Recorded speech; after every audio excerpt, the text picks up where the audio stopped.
What's up, collectors? Today I'm going to talk about the 5 designer fragrances with mature flankers. Stay tuned.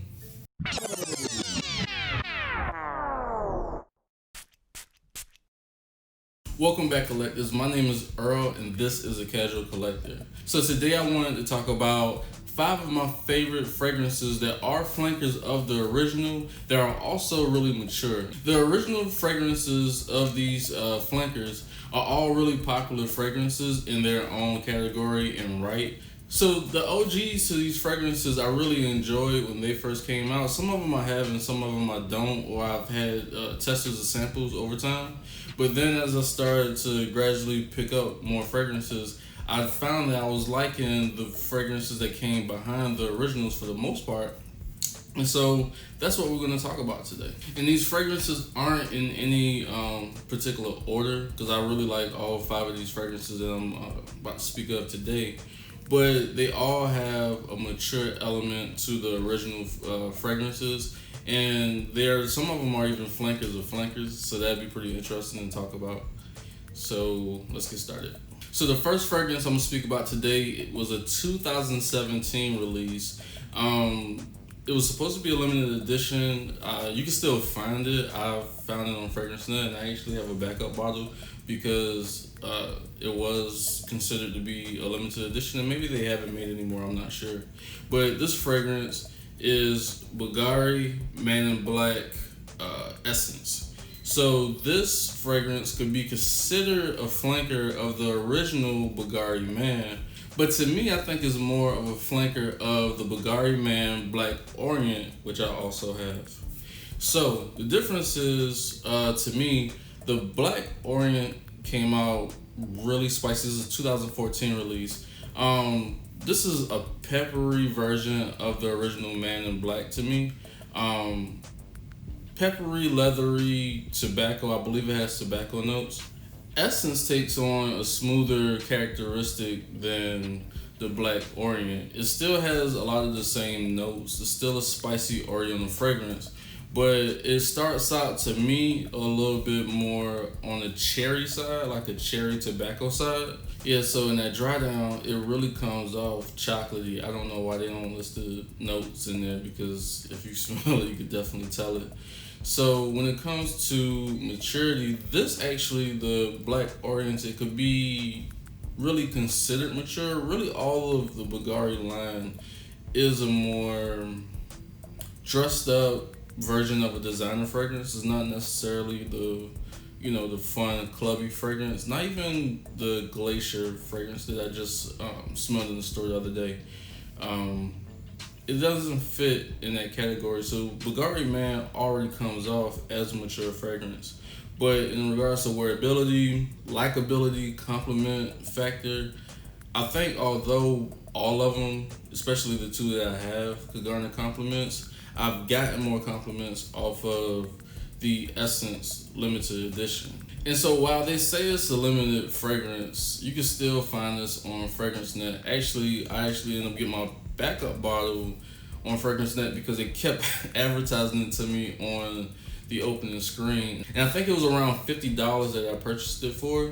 So it's a really good price that you could find on this particular fragrance. So my first fragrance was Bulgari Man in Black Essence Limited Edition. So my second fragrance has been one of my favorite pickups for this year.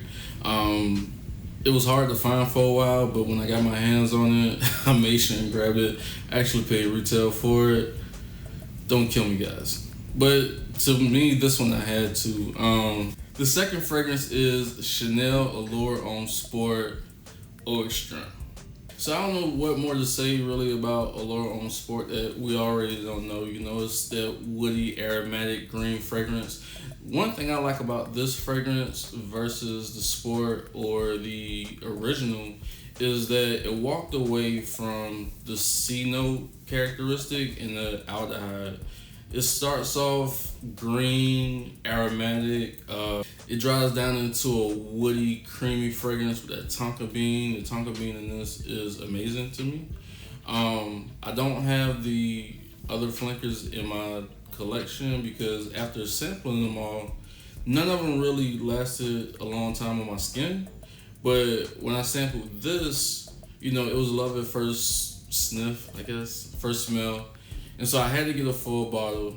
I've been in love with it. I wear it every week. This is probably the only fragrance in my collection that I literally have worn every week for maybe the past 4 or 5 months. Definitely a masterpiece fragrance. I know Chanel does really well with their fragrances. Like I said before, the other ones just didn't last as long on my skin. I don't know what you guys get as far as projection, but this is the best projection of them all. So my second fragrance was Chanel Allure on Sport or Extreme. So my third fragrance is an earthy, woody fragrance. The original fragrance, a lot of people didn't really care for, but when it came out with the EDP, the community really took to it a little bit more. I really like it. I like the other one too. I'll just be straight out with y'all. But I did end up getting the EDP because it didn't really make sense to have both. They are really similar in smell, minus the geranium that was in the EDT that probably wasn't handled well, because the EDT does have a sharp smell to it. And the third fragrance is Dolce Gabbana K, or K by Dolce Gabbana. So you can check out the video I did for this one. I actually did a full review last week, so I'll leave it up in the cards. I think what a lot of people like about this one, like I said, is that the geranium is no longer in the EDP, and the pimento is blended a lot better into this one to where it's not so sharp. And the first one did have like a synthetic type feel to it, and sometimes I really feel like I get that on skin. Like if I'm just smelling the cap, it smells wonderful off the cap, but when I spray it on skin, after a couple hours, it does have like the synthetic type vibe to it, which I'm not really a huge fan of it when it starts to get that way. But nonetheless, it is a well-balanced blend, better blend of the first fragrance. Cool thing about this too is the first fragrance, I really think just did not live up to the name. I mean, with the crown on it, you have to assume that the K stands for king, but it didn't smell like a royal fragrance. This here gives a little bit more maturity, a little bit more grown man feel. You could maybe walk around feeling like a king with this one. You should feel that way anyway, but that's another story. But this fragrance right here definitely does step in where the other one, the EDT, was lacking. So if you haven't had the opportunity to check this out, I really suggest at least getting a sample of it or going to your local Dillard's or Macy's or whoever carries it. I think almost all of the stores carry it now. Ulta still carries the EDT, so maybe they'll get the EDP very soon. But yeah, give it a try. I like this one too. My third fragrance is K by Dolce & Gabbana. Alright, so my fourth fragrance is considered the king of blue. I think I've seen that before a couple of different times. I can definitely tell you the original version of this fragrance did not impress me so well. But then I got a sample of the parfum version of this fragrance and immediately fell in love. Went to buy it during, all this corona stuff. Could not find it, couldn't find it online, couldn't find it in most of my stores. So I traveled a little bit out of my way to a store that I know normally stays stocked with fragrances, even when other stores don't have it. Went for the parfum, got in a conversation with the sales associate. She picked up the wrong bottle. I didn't realize it until I got home, so I ended up with the EDP instead of the parfum. So, I was kind of disappointed. I had to turn back around. Not turn back around because I didn't go back the same day, but I did end up going back the same week and grabbing the parfum version. So the fragrance I'm talking about is Bleu de Chanel Parfum. So yeah, I do have both the EDP and the parfum. Do I like the EDP? Yeah, it's a good fragrance. I just did not care for the original.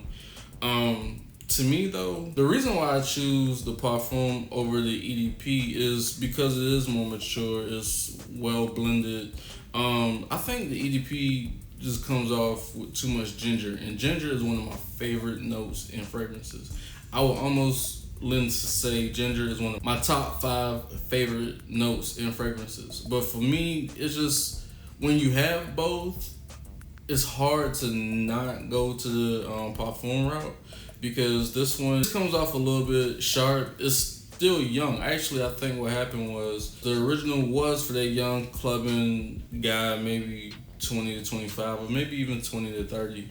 And then the EDP tried to step it up to be a little bit more mature for like 25 to 35. But to me, the Parfum steps it up even further for 30 on up. I'm not gonna tell y'all my age. And to me, Bleu de Chanel Parfum is the masterpiece of it. The woodiness, the creaminess.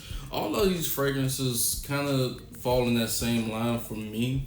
Maybe because that's just part of my taste of my smell. Is either oriental fragrances or just fragrances that have a warm, creamy effect to it. That might just be my lane. And this one, the Parfum really just does not disappoint. I actually want to spray it. I'm just gonna spray it for y'all. I can spray the other ones.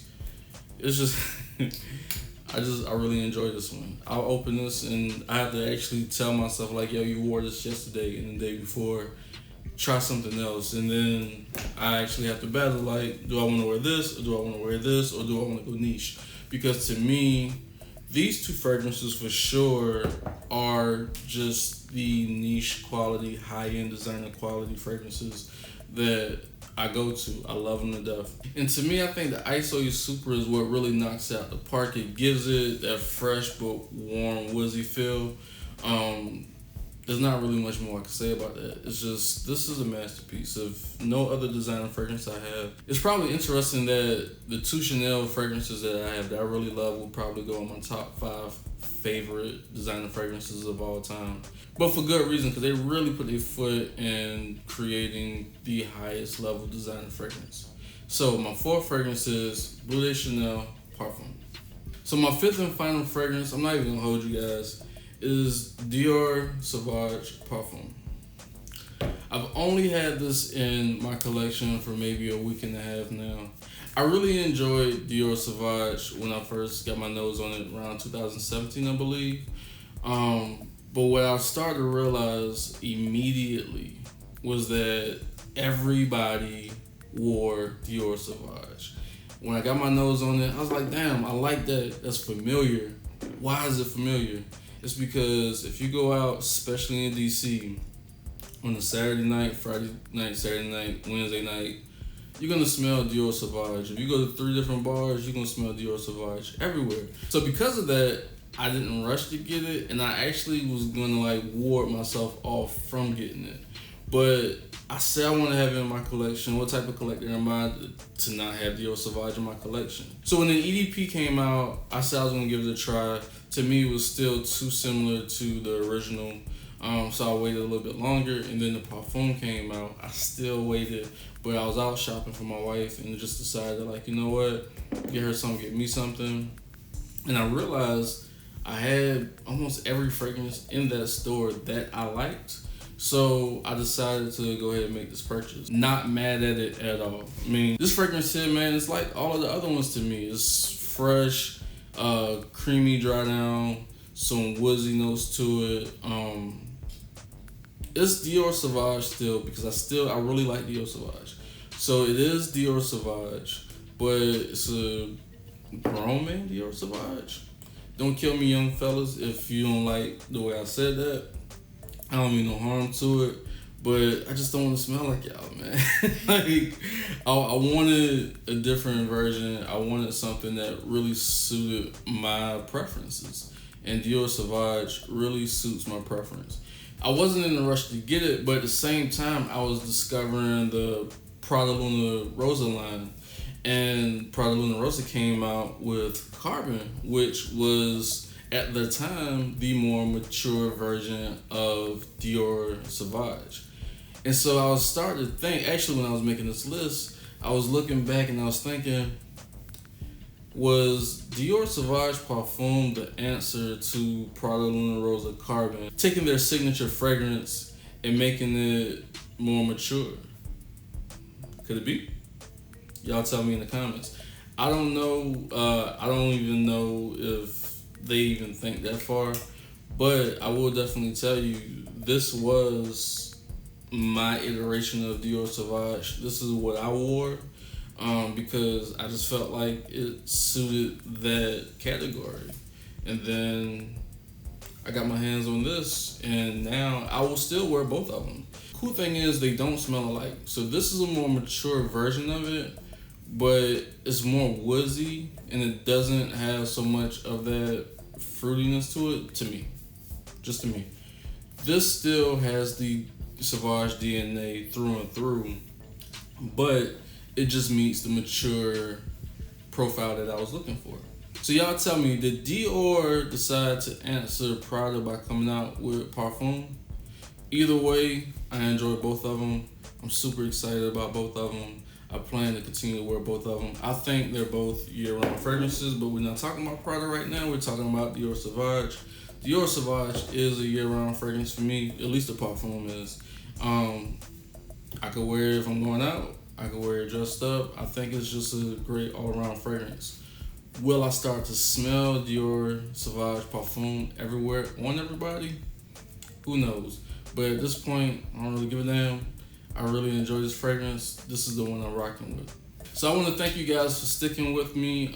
Those are my 5 mature flankers from designer fragrances. Y'all tell me, do you guys like the mature version of any of these fragrances? Do you guys like mature fragrances? Do you still want to have that young edge? Me personally, I go either way. It just depends on the fragrance. But in the meantime, please make sure to comment, like, and subscribe if you like this type of content, if you like my channel. And as I normally say, make sure you smell good and you smile. Peace out.